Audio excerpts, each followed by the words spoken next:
एक बहुत ही सूक्ष्म बात है जो आज भी ग्राम वैद्यों के पास है, वह है मरीज के पुण्य और पाप का गणित रखना।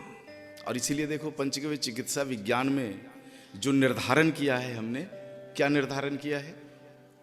कोई भी बीमारी को यदि जड़ मूल से समाप्त करना है तब आपकी औषधियों की भूमिका मात्र 40% है। दूसरा 40% हिस्सा पथ्य के ऊपर निर्भर करता है और शेष 20% हिस्सा उस मरीज के पाप और पुण्य कर्म के आधार पर ही तय होगा।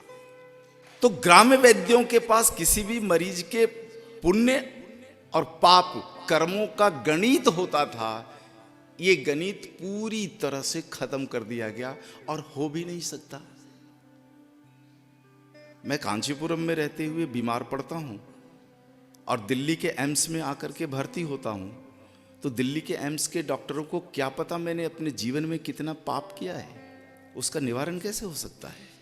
उसका निवारण तभी हो सकता है जब मैं अपनी चिकित्सा ग्राम वैद्य से कराऊं, जो हमारे नजदीक रहने वाला है, जो हमें प्रतिदिन देखता है, हमारे कर्मों के ऊपर जिसका ध्यान है। वही वैद्य गणित लगा सकता है कि इसने कितना पाप किया है, और पाप से जनित जो बीमारियां हैं वो क्षय नहीं होती, ट्रांसफर हो सकता है। तो विकट परिस्थितियों में और विशिष्ट लोगों के किए गए पाप कर्मों को ग्राम्य वैद्य कुछ विशेष परिस्थितियों में केवल उसका स्थानांतरण करते थे, क्षय नहीं हो सकता। मूल आयुर्वेद में जो ये सूक्ष्म बातें थी पाप और पुण्य का, ये खत्म हुआ।